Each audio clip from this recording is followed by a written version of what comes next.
ایک شخص جس کا نام حیدر تھا، وہ نیک بھی تھا اور متقی بھی تھا، اور وہ ہر روز رات کو مسجد میں بیٹھ کر حدیثوں کا مطالعہ کرتا تھا۔ ہر روز کی طرح وہ حدیثوں کا مطالعہ کر ہی رہا تھا کہ اچانک تیز بارش شروع ہوئی، اور اس بارش میں ایک خاتون بری طرح پھنس گئی۔ ان خاتون کو جب کوئی راستہ نظر نہ آیا کہ اتنی تیز بارش میں کہاں جایا جائے، تو وہ خاتون مسجد آ کر اس شخص سے مدد مانگی کہ مجھے یہاں ایک رات کے لیے پناہ دے دیں، صبح ہوتے ہی میں یہاں سے چلی جاؤں گی، بارش بہت تیز ہے اور میرا ابھی کوئی ٹھکانہ نہیں ہے۔ اب حیدر سوچ میں پڑ گئے کہ اگر میں پناہ دیتا ہوں تو شیطان مجھے بگاڑ دے گا اور خوب وسوسے ڈالے گا، اور گناہ کرنے کی بھی چانسز زیادہ بڑھ جائیں گے، اور اگر میں انہیں پناہ نہ دیتا ہوں تو ان کا کوئی ناجائز فائدہ اٹھا لے گا اور ان پر مصیبت بھی آ سکتی ہے۔ یہ سوچ کر حیدر نے اس خاتون کو ٹھہرنے کے لیے اجازت دے دی اور کہا کہ آپ ایک کونے میں جا کر سو جائیں۔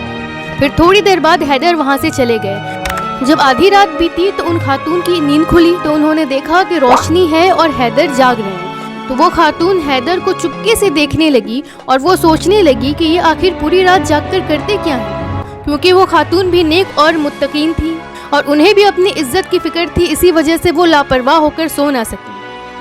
جب خاتون نے دیکھا تو حیران رہ گئی وہاں جو ماجرا چل رہا تھا۔ حیدر حدیثوں کا مطالعہ کرتے ہوئے اپنی انگلیوں کو چراغ میں ڈال رہا تھا، اور جب اس کی انگلی آگ سے جھلسنے لگتی تو وہ انگلی کو ہٹا لیتا، اور پوری رات ہی وہ ایسا کرتا رہا، اور جب اس کی انگلی آگ سے جھلسنے لگتی تو وہ انگلی کو دور ہٹا لیتا۔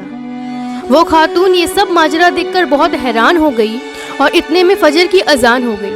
فجر کی اذان ہوتے ہی فوراً حیدر وہاں آیا اور ان خاتون کو مسجد سے جانے کے لیے کہنے لگا۔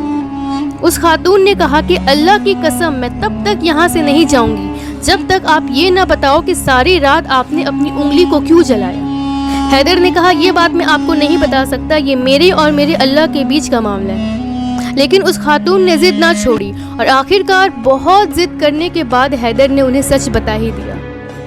حیدر نے کہا میں جب حدیثوں کا مطالعہ کر رہا تھا اس دوران شیطان مجھے وسوسے ڈال رہا تھا کہ زنا کر لے، اکیلی عورت ہے، کسی کو کچھ کیا پتہ لگے گا، تو جو چاہے اس کے ساتھ وہ کر سکتا ہے، اور شیطان مجھے ورگلا رہا تھا کہ کوئی نہیں دیکھ رہا، زنا کر لے، بس ایک بار کی ہی تو بات ہے، ایک بار کرنے سے کیا ہو جائے گا۔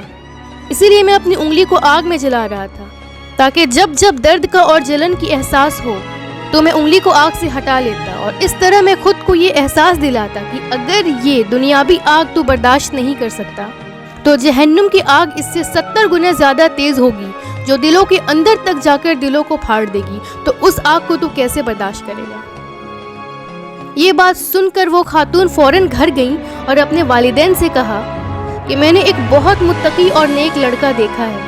پھر اس خاتون نے پورا واقعہ اپنے والدین کو بتایا اور پھر بولی اگر میں نکاح کروں گی تو صرف حیدر سے کروں گی۔ یہ سن کر ان کے گھر والے بہت خوشی سے راضی ہو گئے اور خوشی خوشی ان کا نکاح حیدر سے کرا دیا گیا۔ زنا سے بہتر ہے کہ نکاح کو عام کیا جائے، کیونکہ اللہ تعالیٰ کہتے ہیں اور زنا کے قریب بھی مت جاؤ کیونکہ وہ بے حیائی اور بری راہ ہے۔ زنا کرنا ایک بہت بڑا گناہ ہے جس کی معافی آسانی سے نہیں ملتی، یہ ایک کبیرہ گناہ مانا جاتا ہے۔ زنا کرنے کی سزا اتنی زیادہ ہے کہ جو آپ سوچ لیں تو آپ کے رونگٹے کھڑے ہو جائیں گے۔ زنا کوئی ایک ایسی چھوٹی گناہ نہیں ہے جسے آنکھ بند کر یوں ہی کر لیا جائے۔ شیطان کا کام ہے ہمیں وسوسے دینا، وہ ہمیں ہر وقت وسوسے دیتا رہے گا۔